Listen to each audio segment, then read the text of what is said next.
तो कहीं भी जाने के लिए तैयार हो जाते हैं, लेकिन थोड़ी सी सुख संपत्ति अगर आपके जीवन में होती है तो आप किसी की बात सुनते और मानते नहीं हैं।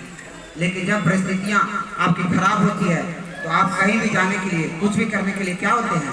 तैयार होते हैं। हालेलुया। इसी प्रकार से एक अरनाला का सरदार है और वो उसके लोग सदूकी या फरूसी लोग यीशु मसीह को नहीं मानते थे। लेकिन जब अरनाला की सरदार की बेटी मरने की स्थिति में हो गई तो अरनाला का सरदार भागते हुए दौड़ते हुए यीशु मसीह के पास आता है और इसी के चरणों में गिरता है। क्यों गिरता है? क्योंकि उसने अरनाला का सरदार ने, यायर नामक सरदार ने यीशु की गवाही को सुना था। किसकी गवाही से सुना था? और यीशु की गवाही सुनने की वजह से उसकी बेटी जिंदा हो गई। हालेलुया। आप जब लोगों की गवाहियां सुनते हैं तो आपका भी क्या होता है कि घर के हर एक वो चीज जो डेड की स्थिति में जा रही है वो क्या होता है? जिंदा हो जाता है। हालेलुया। आमीन। गवाही आपको क्या करता है? ऊंचा उठाता है। क्या करता है? आप एक दूसरे की जब गवाही को सुनते हैं तो गवाही के सुनने से आपके अंदर में क्या होता है? विश्वास होता है। कैसे विश्वास होता है? हम लोग देखेंगे बाइबल में, मत्ती की किताब निकालेंगे और उसका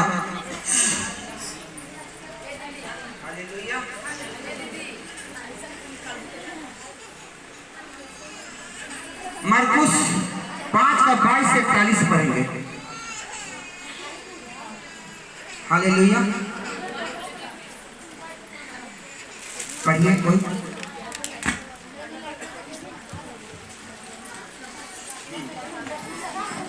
परंतु मैं तुमसे, लूका 6 का पढ़िए, मत्ती 12 का, मरकुस 5 का 22।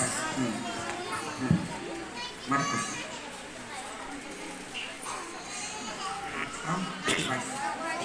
हालेलुया। वो यायर नामक जो अरनाला का सरदार था उसके पास यीशु मसीह का केस गया था। सारी केस की फाइलें थी उनके पास। सपोज दैट कीजिए कि आज किसी के पास किसी के ऊपर केस होता है तो सारी केस की फाइल होती है, वो जज के पास चली जाती है कि ये गुनाह इन्होंने किया है, ये अच्छा काम, ये बुरा काम किया है। तो सारी अच्छाइयों के बारे में वो सरदारों के पास, जज के पास, जो सदूकी फरूसी लेते उनके पास पहुंच चुका था। और अरनाला का जो सरदार था वो श्रेष्ठ था, वो बहुत ऊंचे पद पर था और उन्होंने सारी गवाहियों को पढ़ा था क्योंकि जजमेंट उसी को करना था। और जब उन्होंने गवाही को सुना, देखा, पढ़ा और जब उसकी बेटी मरने की स्थिति में हुई तो भागते हुए यीशु के पास आता है। देखिए कैसे। यायर नामक आराधनालय के सरदारों में से एक आया और उसे देखकर उसके पांवों पर गिरा और यह कहकर उससे बहुत विनती की, मेरी छोटी बेटी मरने पर है, तू आकर उस पर हाथ रख कि वह चंगी होकर जीवित रहे। हालेलुया। हालेलुया। भागते हुए आया। वो बहुत ऊंचे पद पर था, वो आना नहीं चाहता था क्योंकि लोग विरोध करते थे। जैसे जानते कि यीशु मसीह के पास एक गया है यायर, उसे जॉब से हटा देते। सपोज कीजिए कि वो जज के पद पर था और वो भागते हुए 12 साल की उसकी बेटी है जो मरने की स्थिति में थी। सारे अरनाला के जितने भी बड़े बड़े सरदार थे, सारे लोगों ने प्रार्थना करके थक चुका था। सारे लोगों ने अपना जितना वचन देना था, जितनी प्रार्थना करनी थी, जितने उपवास करनी थी, जितने बैठ को बुलाना था, जितना कुछ करना था, हर एक वो चीज करके क्या हो गए थे? थक गए थे। आंसरी बांसुरी बजा के भी क्या हुआ था? थक गया था। सारा यंत्र तंत्र मंत्र की विद्या लगा करके सारे लोगों ने, सदूकी और फरूसियों ने, जिसका उसका विधि था, जिस विधि से वो प्रेयर करते थे, थक गया था। किसी से कुछ नहीं हुआ। कई लोग आज गवाही दिए हैं यहाँ पर कि हमने बहुत सारे ओझाओं के पास गए, बाबाओं के पास गए, भक्तों के पास गए, वैद्यों के पास गए और कई जगह खेती में भी गए। खेती नहीं समझते होंगे, कुछ जगह पर लोग खेती करते हैं यीशु मसीह के नाम से कि खेती हो रहा है, और आते हैं जाते हैं लेकिन कुछ होता नहीं है। ऐसी भी गवाही आ गई है। उसी प्रकार से वो यायर जो थे अरनाला के सरदार वो सबके पास जाके थक चुका था, जिसको वो पहले से मानते थे कि यही हमारे क्या है, पुरोहित है, यही हमारे बाबा है, यही हमारे सब कुछ है। होता है ना कि मान लेते हैं कि ये हमारे सब कुछ है, क्या नहीं मानते हैं कि यही हमारे बाबा है, जो करेंगे यही करेंगे, सब दुख सुख को यही दूर करेंगे, करते हैं ना। उसी के पास जाते हैं, उसी की बात को मानते हैं, दूसरे की बात को मानते हैं नहीं कि ना हम तो उनको मानते हैं ना, हम तो उस देवता को मानते हैं, हम तो उसका पूजा करते हैं भैया, तो कैसे इसको करेंगे, नहीं लोग कहते हैं हम तो उसी को मानते हैं, हम दूसरे को कैसे मान सकते हैं, कहता है ना लोग। उसी तरह से जिसको जिसको वो मानते थे यार, उनके पास गया, उनसे दुआएं करवाई, प्रार्थनाएं करवाए, मन्नत रखवाए, जो करना था लेहन करवाए, फिर भी उसकी बेटी पर कोई असर नहीं पड़ा। लेकिन वो यायर ने यीशु मसीह की गवाहियों को पढ़ा था। क्या क्या था? पढ़ा था। यीशु मसीह है जो सूखे हाथ को चंगा करता है। वो एक विधवा के बेटा को जिंदा किया था। इस सारी गवाहियों को क्या किया था? वो यायर ने पढ़ लिया था। कहाँ? जहाँ पर यीशु मसीह का कंप्लेंट लिखा हुआ था। कहाँ? जहाँ उसके बारे में शिकायतें लिखी हुई थी। ये सारी शिकायत को यायर ने पढ़ लिया था और तब उसका दिमाग इतनी बेचैनी से खटका। जानते कि जब आपके घर में विपत्तियाँ आती है, दुख आता है, जैसे रात में ये हमारी बहन यहाँ पर आई है पटना से, राजा बाजार से, हिंदू और उनकी गोतनी है। रात में ये बहन साथ में थी और हम लोग थे वहाँ पर ट्रेन में, और एक मधेश्वर शर्मा जी थे और एक हमारे उसके पहले एक हमारे आते हैं, वो नहीं आए हैं, उनका नाम है जैकी भैया, शायद आए होंगे भाव ककरिया से। और उनके घर में किसी ने जादू टोना कर करके 2 तिलकुट रख दिया था। सारा दरवाजा उनकी बंद थी और घर में जब आते हैं तो देखते हैं कि भैंस के खुट्टा के पास एक समूचा तिलकुट है, उसके बाद में भी तिलकुट है, एक के फेंका दूसरा मिला, और उनका भैंस उसी समय से आंख लाल लाल कर रहे हैं और भैंस दूध गिर रहा है लेकिन दूहने नहीं दे रहा है। उनके लिए प्रार्थना किए रात में ही, वो फ्री हुए। उसके बाद दूसरा के लिए प्रार्थना किए, एक बेबी बहन थी, उसके लिए प्रार्थना किए, किसी के लिए दुष्ट आत्मा से ग्रस्त उसी समय रात में वो आई होगी शायद, वो फ्री हुई। एक आ रहे थे लुधियाना से, मधेश्वर शर्मा जी, वो अपने संधि के काम में जा रहे थे, डेट कर गए थे से। वो बोले कि मेरे लिए भी प्रार्थना कर दीजिए। उनको प्रार्थना किए तो वो ठीक हुए। उनकी पत्नी के लिए प्रार्थना कर रहे थे लुधियाना में फोन से। ये बहन दौड़ती हुई मेरे पास आके कल जल्दी आइए, कहाँ गई है? हमारी सिस्टर गई थी, पिंकी दीदी हैं से, बनारस के पार थे, और कहती भैया जल्दी जल्दी है। क्या हुआ? कोई गिर उड़ गया? क्या हुआ? भागते हुए आए। बोले कि मेरा भाई की हालत खराब है। हम कहे कि शांत रहिए, मेरा यीशु। क्यों बोले हम कि शांत रहिए? हालेलुया। क्यों बोले? क्योंकि मुझे पता था कि कुछ होने वाला, ये दुष्टात्माओं का क्या है? चाल है। और मैंने दुष्टात्माओं को कहा कि तेरी कोई चाल यीशु मसीह के सामने चलेगी अब, क्योंकि मेरा यीशु जिंदा है। हालेलुया। मैंने प्रार्थना करना शुरू किया, ये रोई जा रही है। हम कल कि आप शांत रहो मेरी बहन, कुछ नहीं होगा। प्रार्थना किए, इस बहन में से दुष्टात्मा वहां से छोड़ करके इसको प्रोटेक्ट किया कि क्यों तुम प्रार्थना करवाया हमारे लिए। हालेलुया। देखिए कितनी दुष्टात्माओं का चाल होता है। क्यों इसका चाल बहुत बड़ी है? क्योंकि वो भी पृथ्वी पर का कौन है? ईश्वर है। हालेलुया। शैतान जो है वो पृथ्वी पर का क्या है? ईश्वर है, उसका भी राज चलता है। हालेलुया। वो इसके भाई से अटैक को छोड़ कर करके इसके अंदर में आया, अरे आया तो सामने थे, तो जाएगा कहाँ? जाएगा कहाँ? जैसे इसको ले हैंड प्रेयर किए, यूं ही इसको मारे ऐसे माथे पर, वोमिटिंग होना शुरू हो गया उसी समय ट्रेन में ही। फिर हटे, फ्री हुई, बगल में हटे, बोले किधर आप प्रार्थना करिए। गुड़िया दीदी थी, ये प्रार्थना किए। भैया को बोले कि आप प्रार्थना कीजिए। प्रार्थना हमने किया, प्रार्थना करते करते करते करते करते फिर फोर उधर से आता है, दांत खुल गया है, दांत जो बैठा हुआ था वो दांत खुल गया है। लाइने पर थे तो बोलते हैं कि आँख भी खुल गया है। हम कहे सब कुछ खुल जाएगा जी, बैठाइए उनको, जगह दीजिए किसी और थोड़ा थोड़ा घसकिए आगे। हालेलुया। और लगभग 20 मिनट के अंदर, 20 से 25 मिनट के अंदर में क्या हुआ, वो वापस अपने घर चले आए गए। और उसके पहले ना इस बहन को विश्वास था, पूरा भयभीत थी। ये जो रिंकी बहन, उनकी रिंकी नाम है ना, ये बहन के तो हालात खराब होते रहते। ये उनकी गोतनी है, इनकी हालत खराब थी। क्यों नहीं खराब होगा, क्यों नहीं होगा? किसी के घर में अगर एक बार अटैक किसी का होता है, सिपाही की नहीं हालत खराब होगा? नहीं होगा भैया, क्यों नहीं होगा? अच्छा से आए हैं, मिठाई लेकर आए हैं, मिठाई बच्चों को दिए हैं, कुछ नहीं हुआ है।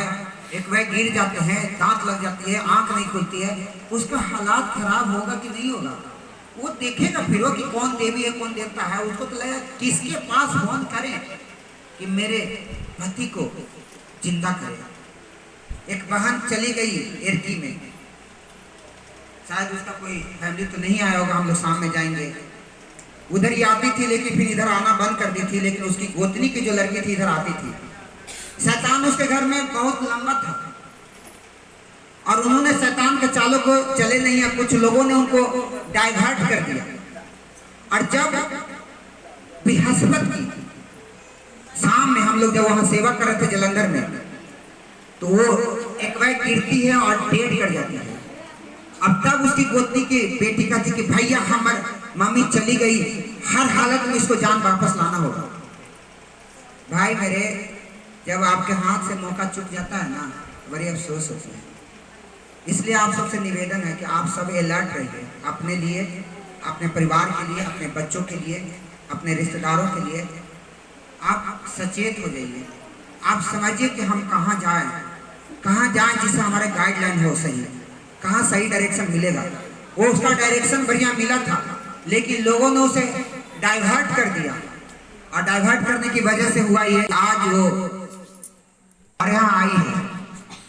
हमने सोचा कि परमेश्वर अब हम लोगों को बचाने के लिए और क्या करें। जो हमें करना होगा वो हर एक चीज हम करने के लिए तैयार है परमेश्वर। लगभग 60 दिन 2 महीना हो गया फास्टिंग का, लेकिन भी कंटिन्यू फास्टिंग मेरी है। क्यों है? अपने लिए नहीं है, हमें लोगों के लिए है। हालेलुया। लोगों को बचाने के लिए। आज अगर हम अपने आप को परफेक्टनेस नहीं करते हैं, हम अपने आप को नहीं कर पाते हैं, तो इसका जो कंठ 2 दिन से बंद था वो हम खोल नहीं सकते। मुझ में कोई सामर्थ्य नहीं है। हालेलुया। ये परमेश्वर की आज्ञाओं पर चलते हैं, यीशु मसीह के वचन पर चलते हैं, उनकी बातों को मान, तो वो परमेश्वर ने सामर्थ्य देते हैं कि हाँ तेरे कहने से वो जो कंठ बंद है वो खुल जाएगा, तेरे कहने से जो मर गई है वो जी उठेगा। ये परमेश्वर ने अनुग्रह किया है। हालेलुया। तो हम लोग जो परमेश्वर का सपना था, उस सपना को पूरा होने में फेल हुए हैं थोड़ी देरी के लिए, और हम उसके लिए प्रार्थना करेंगे उस बहन के लिए। उस बहन का नाम है मीनामती देवी और वो एरकी गांव के रहने वाली है। वो इधर आती थी, लेकिन कुछ लोगों ने कुछ दूसरे जगह लेके चले गए कि नहीं यहाँ आइए ना, हम ही चंगा करेंगे। तो हमने उस बहन को कुछ कहा नहीं। हमको ये लगा कि बहन तुम किसी रीति से चंगी हो जाओ, हमें सिर्फ इतनी मतलब है। आप लोग यहाँ पर बैठे हैं, आपको तो किसी से लगता है कि कोई लोभ लालच है हमको आप लोगों से कुछ लेना चाहते हैं, ऐसा किसी को लगता है क्या? लगता है। एक हमारे डॉक्टर साहब के भाई है यहाँ, और एक दिन जब आए थे पहली बार तो 8 दुष्ट आत्मा इनमें से निकला था और पूरा यहाँ पर टहलका में चले थे। हमारी इच्छा क्या है? एक एक घर की छिपी हुई दुष्ट आत्मा जो घर को बर्बाद करके रखा है, जो बीमारी को लेकर आया है, वो क्या हो जाए? आउट हो जाए, चला जाए, और आपके घर में किसी प्रकार का कोई हानि ना होने पाए, और आप परमेश्वर के राज में हंसते खेलते आनंद मनाते हुए जाएं। क्योंकि परमेश्वर ने कहा है कि मैं आनंद और शांति से तुझे क्या करूंगा? भर दूंगा। क्या करूंगा? आमीन। मैं आनंद और शांति का परमेश्वर हूँ। तो आनंद कहाँ गया, शांति कहाँ है? ना आपके जीवन में आनंद है, ना आपके जीवन में शांति। क्यों? इसलिए नहीं है क्योंकि आप परमेश्वर से क्या हो गए हैं? दूर हो गए हैं। क्या हो गए हैं? परमेश्वर से दूर हो गए हैं। परमेश्वर कहा कि तुम मेरी ओर आओ तो मैं भी तेरी ओर आऊंगा। हालेलुया। तो उस बहन जो परमेश्वर के राह में नहीं जा सकती, उसके लिए हम सबको बहुत ही तकलीफ है। हमने वहां भी प्रार्थना किया, बाद में प्रार्थना किया, फोन भी किया। फिर उसको पति ने बोला कि भैया अब कोई उम्मीद नहीं है, उसको ले लिया शैतान। जबकि चल फिर रही थी। किसने लिया? परमेश्वर ने दिया। परमेश्वर अपने हाथों को रचना को नष्ट किए नहीं, किसने किया? शैतान ने किया। क्योंकि शैतान का काम क्या है?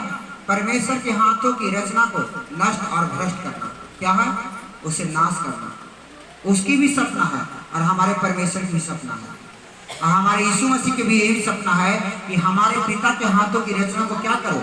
मेरे पास लेकर आओ। और हमारी भी सपना यह है कि हम आपको यीशु के पास लेकर जाएं, ताकि यीशु अपने पिता के पास लेकर जाए। हालेलुया, आमीन। कोई भी बिना यीशु के पिता के पास नहीं जा सकता, और कोई भी बिना कोई एक अच्छे अगुआ के, एक अच्छे पास्टर के, एक अच्छे परमेश्वर के दास के बिना आप यीशु के पास नहीं जा सकते हैं। हालेलुया। और एक अच्छे सेवक के, एवेंजलिस्ट के बिना आप अच्छे अगुआ के पास नहीं आ सकते हैं। हालेलुया। समझ रहे हैं बात को? तो एक मिनट के लिए हम उस बहन को वापस नहीं कर सके, लेकिन उसकी आत्मा की शांति के लिए, क्योंकि वो बहन इसी बीच में न रहती थी और यहीं पर ही बैठती थी, यहीं पर ही बैठती थी पाया के पास। जब यहाँ आती थी, उसकी गोतनी आती थी यहाँ, उसकी गोतनी की बेटी यहाँ आई, लेकिन उस बहन को किसी ने भरमा करके, मैं नाम नहीं लेना चाहूँगा, वो अपने जगह ले गए और उसकी केयर नहीं कर सके, और आज उसकी शैतान ने ही चलते फिरते उसका जान को क्या हुआ? ले लिया। और अपना राज में शैतान तो खुशी मना रहा है, लेकिन हमारा पिता जो है वो दुख मना रहा है। और पिता के दुख है तो हमारे यीशु मसीह को भी दुख है, और इस दुख हुआ है तो क्या हम सबको दुख है कि नहीं है? तो उस बहन की आत्मा की शांति के लिए हम लोग प्रार्थना करेंगे। आंखों को बंद करिए और प्रार्थना करेंगे। परमेश्वर पिता, हम आपसे क्षमा मांगते हैं। परमेश्वर, मुझे क्षमा कर मेरे परमेश्वर कि हम उस बहन को तेरे पास लाने में नाकामयाब हुए। परमेश्वर, हे परमेश्वर, हमने परमेश्वर लोगों को बंटवारा के चलते पिता परमेश्वर, वो बहन आज इस दुनिया में नहीं रही मेरे खुदा, और शैतानों ने प्रभु जी अपना घर बना लिया परमेश्वर, और अपने राज में बुला लिया मेरे खुदा यीशु। हे मेरे पिता, यीशु जो हमसे क्षमा कर परमेश्वर की, जो हमसे ये भूल हुआ परमेश्वर, जो काम हम नहीं कर सके पिता परमेश्वर को, उस बहन को परमेश्वर तेरे परमेश्वर तेरे घर में लेकर आ सके, तेरे संत फरीस पापा जी के घर में लेकर आ सके परमेश्वर, ताकि वो दुष्ट आत्माओं से छूट पाती परमेश्वर, और परमेश्वर तेरे राज की बारिश होती परमेश्वर। हे प्रभु जी, हम आपसे प्रार्थना करते हैं मेरे परमेश्वर पिता कि हे परमेश्वर, वो बहन जहाँ कहीं भी है प्रभु, हे मेरे पिता, उस बहन को शैतान के चंगुल से छुड़ा दे परमेश्वर, और अपने राज की बारिश बना ले परमेश्वर। उसकी आत्मा की शांति कर दे परमेश्वर, शांति कर दे, क्योंकि तू शांति का राजकुमार है, तू शांति का राजकुमार है परमेश्वर। तूने कहा था कि तुझे मैं ना तो कभी छोड़ूंगा ना कभी त्यागूंगा, संसार के अंत तक मैं तेरे संग और साथ रहूंगा परमेश्वर। तेरे कलाम को उन्होंने जानी है परमेश्वर, तेरे बच्चों को मानती है परमेश्वर। हे परमेश्वर, ग्रहण करे चाहे ना करे, लेकिन तेरे बच्चों को मानने वाली और चलने वाली बनी है पिता परमेश्वर। तेरे बच्चों को उन्होंने माना प्रभु जी, और तेरे बच्चों पर चली है परमेश्वर। और आपने कहा कि वही मेरा भाई है, वही मेरी बहन है, जो मेरे परमेश्वर के वचन को जानता है, मानता है और उस पर चलता है, वही मेरा भाई है, वही मेरी बहन है। हे यीशु, वही आपकी बहन है प्रभु जी। आप अपनी बहन को, मीनामती देवी को प्रभु जी अपने स्वर्ग में बुला ले मेरे परमेश्वर। वो दुष्ट आत्माओं ने जिन्होंने परमेश्वर उसके प्राण को लिया है परमेश्वर, उस दुष्ट आत्माओं के चंगुल से परमेश्वर उस बहन को, मेरी बहन को, अपनी बेटी को यीशु आप छुड़ा ले और अपने राज में बुला ले परमेश्वर। उसके घर को, उनके परिवार को इस समय प्रभु जी हिम्मत के साथ प्रभु जी खड़े होने के लिए प्रभु जी आप बल दे मेरे परमेश्वर, क्योंकि प्रभु का आनंद है मेरी ताकत, संसार में यीशु है मेरी ताकत, वही मेरा सब कुछ है, वही मेरी सहारा है। अब इस समय में प्रभु जी उनके घर की सहारा आप है मेरे परमेश्वर पिता, उनके बेटा और बेटियों की सहारा आप है, उनके पति की सहारा आप है प्रभु यीशु। हे परमेश्वर, आप उनके लिए सहारा है प्रभु जी, आप उन्हें सहारा दीजिए परमेश्वर, उनके घर को सहारा दीजिए, उनके घर में शांति दीजिए प्रभु जी, सुख चैन दीजिए मेरे परमेश्वर। प्रभु आप संभालिए, उसके घर को संभालिए मेरे खुदावन यीशु, क्योंकि आप सब कुछ संभालने वाले परमेश्वर है परमेश्वर, आप सब कुछ संभालेंगे मेरे परमेश्वर। उनके जितने भी सदस्य हैं, मेंबर हैं परमेश्वर, जितने भी रिलेटिव हैं, एक एक लोगों को प्रभु जी धैर्य की शक्ति दे परमेश्वर, की दुख की घड़ी में परमेश्वर हिम्मत के साथ प्रभु जी आगे बढ़ने पाए परमेश्वर, और उनका विश्वास प्रभु यीशु आपसे दूर न होने पाए, कम न होने पाए परमेश्वर, बल्कि एक सच्चे मार्गदर्शक उन्हें मिले प्रभु जी, और आपके राज और धर्म में और आपके राज में प्रवेश करने पाए पिता परमेश्वर। हाँ परमेश्वर, तेरा वचन कहते हैं कि तू बच तो तेरा घराना बचाया जाएगा। हाँ परमेश्वर, उनका घराना बचाया जाए मेरे खुदावन यीशु, यही हम आपसे दुआ प्रार्थना करते हैं प्रभु जी, विनती करते हैं, आरजू करते हैं परमेश्वर। तो हर एक प्रार्थनाओं को सुनता है मेरे परमेश्वर, तूने कहा कि मांगो तो दिया जाएगा। हे परमेश्वर, उसके घर की सुख शांति समृद्धि के लिए परमेश्वर, सारे बच्चों को सब चीज की भरपूरी की पूर्ति के लिए परमेश्वर हम आपसे मांगते हैं परमेश्वर, उनके घर में अमन चैन सुख शांति आए परमेश्वर, और अंधकार की शक्ति दूर होवे, नरक की शक्ति दूर होवे परमेश्वर, और आपका राज उनके घर में आए परमेश्वर। तेरी इच्छा जैसे स्वर्ग में पूरी होती है हे परमेश्वर, वैसे ही तेरी इच्छा उनके जीवन में पूरा होवे, मनोज जी के जीवन में पूरा होवे प्रभु जी, उनके बच्चों के जीवन में पूरा होवे, और रोज की रोटी प्रभु जी उनके घरों को, उनके परिवारों को दे परमेश्वर, और आगे से उन्हें परीक्षा में मत ला, परंतु हर एक प्रकार की बुराई से, अंधकार की शक्ति से, नरक की शक्ति से, शैतान से, पैमल से, भूत से, पिशाच से उनके घरों को, उनके बच्चों को बचा परमेश्वर, क्योंकि राज प्रकार और महिमा सब कुछ तेरा है परमेश्वर। प्रभु हम धन्यवाद करते हैं परमेश्वर कि हम सब की धर्मी जन की प्रार्थना को आपने सुना परमेश्वर, क्योंकि धर्मी जन की प्रार्थना से बहुत कुछ होता है, और उत्तर को दिया परमेश्वर, उनके घर में सुख शांति और समृद्धि आया प्रभु जी, उनके परिवार को, उनके पति को प्रभु जी अभी हिम्मत मिला है मेरे खुदावन यीशु। आपका स्वर्गदूत उनके घर में गया प्रभु जी, उनके घरों को बल दिया, ताकत दिया प्रभु जी, आनंद दिया मेरे परमेश्वर पिता, हम आपका धन्यवाद करते हैं। आपका स्वर्गदूत उनके घरों की रखवाली करे पिता परमेश्वर। प्रभु हम धन्यवाद देते हैं, आदर महिमा के साथ प्रार्थना को पवित्र प्रभु यीशु मसीह के पवित्र और सामर्थ्य नाम से मांगते हैं, आमीन। थैंक यू मेरे भाई बहन, आपने अपनी बहन के लिए, अपनी बेटी के लिए, आप अपनी आंटी के लिए, बहुत सारे रिश्ते हो सकते हैं, उसके लिए प्रार्थना की है। सबसे बड़ी बात है कि परमेश्वर की बेटी के लिए आपने प्रार्थना की है, हालेलुया, और परमेश्वर आपसे खुश हुए और आपको आशीष दीजिए, हालेलुया। हम लोग को इसी तरह से मिलजुल करके परमेश्वर की जो आप हाथों की रचना है हमें बचाना है, क्योंकि जब आपके घर में संकट आती है ना तो बेचैन हो जाते हैं, जैसे बहन बेचैन हुई थी, हालेलुया।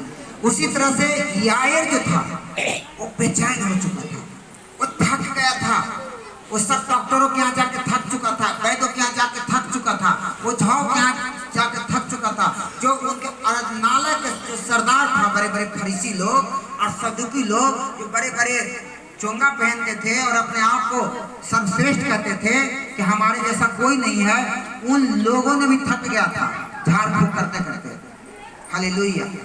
तब वो यायर है जो गवाही सुना था यीशु मसीह के बारे में कि यीशु मसीह दुनिया में आए हैं हम सब पापियों के लिए, निर्बलों के लिए, दुर्बलों के लिए, कमजोर के लिए, अंधकार की शक्तियों से बचाने के लिए उन्होंने बहुत सारे काम क्या था, गवाही था कि सूखे हाथ को उन्होंने चंगा किया, मृत को चंगा किया, चार जैसे मरे हुए लाजर को जिंदा कर दिया, अंधों को आंख दिया, 10 कोढ़ियों को शुद्ध किया, जिसका बिजनेस नहीं चलता उसका बिजनेस चला, पतरस की सास को चंगा किए। ये क्या था? गवाही था। क्या था? गवाही को सुना था, और वो गवाही जो है उन्हें भगाते हुए कहाँ लेके आता है? यीशु के पास लेकर आता है, हालेलुया। कहाँ लेके आता है? यीशु के पास लेकर आता है, और यीशु के पास जब आता